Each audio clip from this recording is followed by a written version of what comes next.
Hello friends, ನಮಸ್ತೆ ಎಲ್ಲರಿಗೂ. ನಾನು Kantha. Welcome back to my YouTube channel. ನನ್ನ ಎಲ್ಲ ಕತೆ ನಿಮ್ಮ ಜೊತೆ.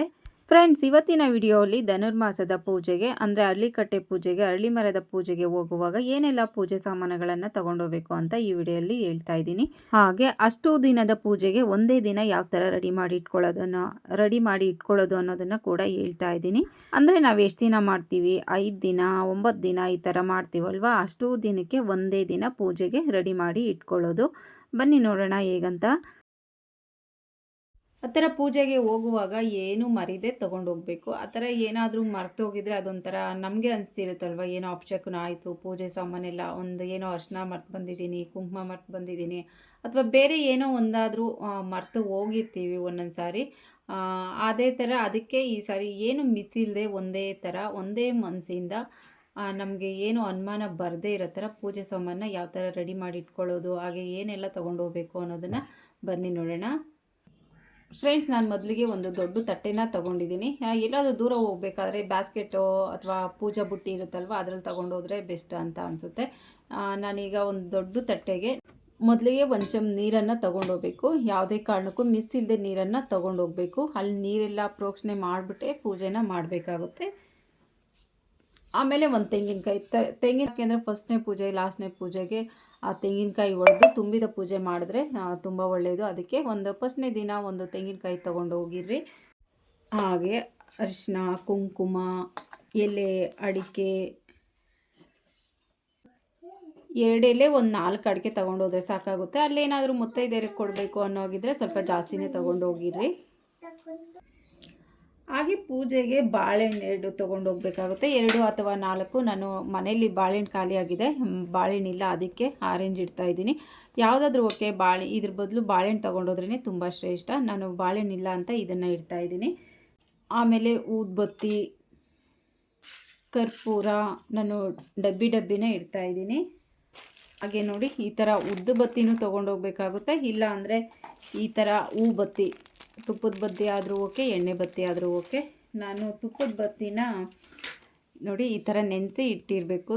ಈ ಥರ ಸ್ವಲ್ಪ ಇಟ್ಬಿಟ್ರೆ, ಒಂದು ತುಪ್ಪದಲ್ಲಿ ಈ ಥರ ನೆನೆಸಿ ಇಟ್ಬಿಟ್ರೆ ಡೈಲಿ ರೆಡಿ ಮಾಡ್ಕೊಳ್ಳೋ ಅವಶ್ಯಕತೆ ಇರಲ್ಲ. ಒಂದಿನ ನಾವು ಎಷ್ಟು ದಿನ ಪೂಜೆ ಮಾಡ್ತೀವೋ, 5 ದಿವಸ, 9 ದಿನ, ಅಥವಾ 11 ದಿನ, 12 ದಿನ ಆ ಥರ ಮಾಡ್ತೀವಲ್ವ, ಅಷ್ಟು ದಿನಕ್ಕೂ ಆಗಷ್ಟು ಬತ್ತಿನ ರೆಡಿ ಮಾಡಿ ಇಟ್ಕೊಂಡ್ರೆ ದಿನ ರೆಡಿ ಮಾಡ್ಕೊಳ್ಳೋ ಅವಶ್ಯಕತೆ ಇರಲ್ಲ.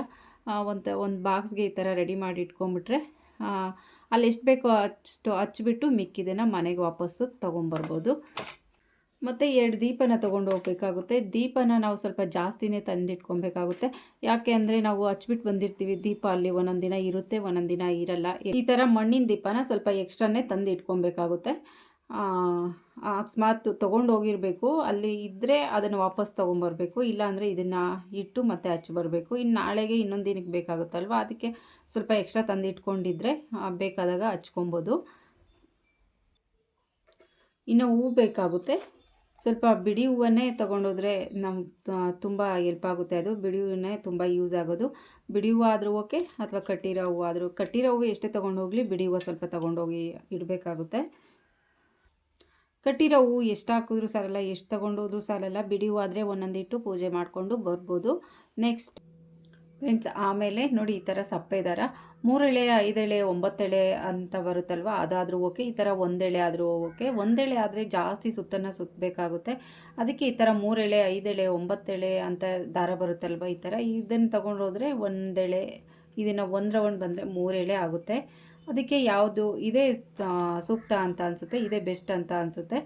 ಈ ಥರ 3 ಎಳೆ ಇರೋ ದಾರನ, ಸಪ್ಪೆ ದಾರ ಅಥವಾ ಹಸಿ ದಾರನ, ಹೊಸದು ಯೂಸ್ ಆಗಿದೆ ಆದರೆ ಅಶ್ವತ್ಥ ಕಟ್ಟೆಗೆ ಯೂಸ್ ಆಗಿರೋದು ತೊಗೊಂಡು ಹೋಗಬಾರ್ದು. ಪೂಜೆಗೆ ಅಂತಲೇ ಹೊಸ ದಾರನ ತೊಗೊಂಬಂದು ಇಟ್ಕೊಬೇಕು. ದಾರ ಆಯಿತು. ಇನ್ನು ದೀಪ ಎಲ್ಲ ಹಚ್ಚೋಕ್ಕೆ ಬೆಂಕಿಪಟ್ಟಣ, ಮ್ಯಾಚ್ ಬಾಕ್ಸ್ ತೊಗೊಂಡೋಗಿರಬೇಕು. ಫ್ರೆಂಡ್ಸ್, ಇದಲ್ಲದೆ ಅಶ್ವತ್ಥ ಕಟ್ಟೆ ಪೂಜೆಗೆ ಅಂದರೆ ಅರಳಿ ಮರಕ್ಕೆ ಕಡಲೆಕಾಳು ಮತ್ತು ಬೆಲ್ಲ ನೈವೇದ್ಯಕ್ಕೆ ತೊಗೊಂಡೋಗ್ಬೇಕಾಗುತ್ತೆ. ಕಡಲೆಕಾಳು ಖಾಲಿ ಆಗಿದೆ, ಅದಕ್ಕೆ ನಾನು ತೋರಿಸ್ತಿಲ್ಲ.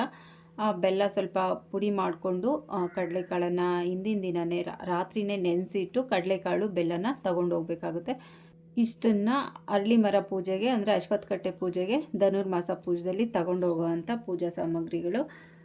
ಇನ್ನು ಡೈಲಿ ಇದನ್ನೆಲ್ಲ ರೆಡಿ ಮಾಡಿ ಇಟ್ಕೊಳ್ಳೋದು ಆಗಲ್ಲ ಅಂತ ಹೇಳಿದ್ರೆ, ನಮ್ಮ ಮನೇಲಿ ಅರ್ಶಿನ ಕುಂಕುಮ ಹಾಕಿ ಇಟ್ಕೊಂಡಿರ್ತೀವಲ್ವ, ಮನೇಲಿ ತುಂಬಿಸಿಟ್ಟಿರ್ತೀವಲ್ವ, ಅರ್ಶಿನ ಕುಂಕುಮ ಕಡ್ಡಿ ಕರ್ಪೂರ ಅಂದರೆ ಎಲ್ಲ ಡಬ್ಬಿನೇ ಒಂದು ಬ್ಯಾಸ್ಕೆಟಲ್ಲಿ ಇಟ್ಬಿಡಬೇಕು ಒಂದಿನ ಫಸ್ಟ್ ಡೇ.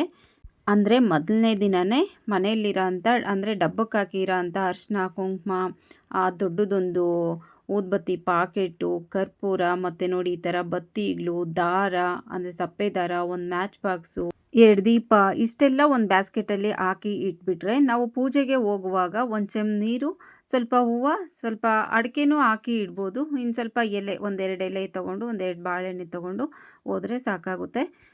ಇನ್ನು ಅದರಲ್ಲೂ ಬೆಳಗ್ಗೆನೇ ಎದ್ದು ಮನೇಲಿ ಪೂಜೆ ಮಾಡಿ, ಸ್ನಾನ ಮಾಡಿ, ಮತ್ತು ಮನೆಯಲ್ಲೆಲ್ಲ ರಂಗೋಲಿ ಹಾಕಿ ಬಿಡಿಸಿ ಬೇರೆ ಬೇರೆ ಕೆಲಸ ಎಲ್ಲ ಇರುತ್ತಲ್ವ, ಅಷ್ಟು ಕೆಲಸದ್ರಲ್ಲೂ ಇಲ್ಲೂ ಪೂಜೆಯಲ್ಲಿ ದಿನ ರೆಡಿ ಮಾಡ್ಕೊಳ್ಳೋದು ಸ್ವಲ್ಪ ಕೆಲಸ ಜಾಸ್ತಿ ಅನಿಸುತ್ತೆ. ಹಾಗೆ ಒಂದೊಂದು ದಿನ ಲೇಟು ಆಗ್ಬೋದು. ಅದಕ್ಕೆ ಮುಂಚೆನೇ ಈ ಥರ ರೆಡಿ ಮಾಡೋ ಇಟ್ಕೊಂಡಿದ್ರೆ, ಅಂದರೆ ಫಸ್ಟ್ ಡೇ ಪೂಜೆಗೆ ಹೋಗೋ ದಿನ ಇಷ್ಟೆಲ್ಲ ಬ್ಯಾಸ್ಕೆಟಲ್ಲಿ ಹಾಕಿ ಇಟ್ಕೊಂಡಿದ್ದು, ಅಲ್ಲೋಗಿ ನಮ್ಗೆ ಎಷ್ಟು ಬೇಕೋ ಅಷ್ಟು ಇಟ್ಟು ಮಿಕ್ಕಿದ್ದನ್ನು ವಾಪಸ್ ಮನೆಗೆ ತೊಗೊಂಬರ್ಬೋದು. ಇನ್ನು ಡೈಲಿ ಪೂಜೆಗೆ ಹೋಗುವಾಗ ಬತ್ತಿ ಎತ್ಕೋ, ಹೂ ತಗೋ, ದಾರ ತಗೋ, ಅರ್ಶಿನ ಕುಂಕುಮ ತಗೋ, ಇದೆಲ್ಲ ಒಂದೊಂದು ಸಾರಿ ಒಂದೊಂದು ಮರ್ತ್ಬಿಡ್ತೀವಿ. ಅದಕ್ಕೋಸ್ಕರ ನಾನು ಈ ಮೆಥಡ್ ಹೇಳಿದೆ ಅಷ್ಟೇ.